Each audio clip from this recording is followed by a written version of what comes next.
भोजन करुवा समय गाधोइबा समय औशौच समय तेल लगाउथिबा समय पितामाता मृत्यु समय श्राद्ध समय शोइथिबा बेले ब्राह्मण चंदनहीन समय नमस्कार करना अनुचित। यह द्वारा अधर्म बढ़े।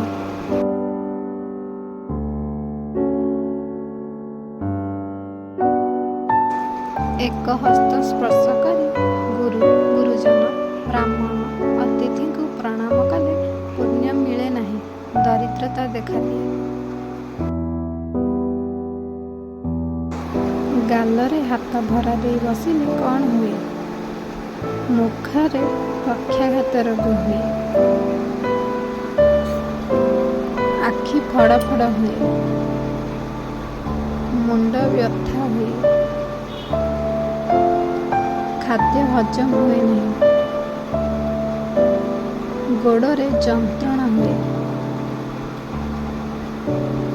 मनरे दुश्चिंता बढ़े।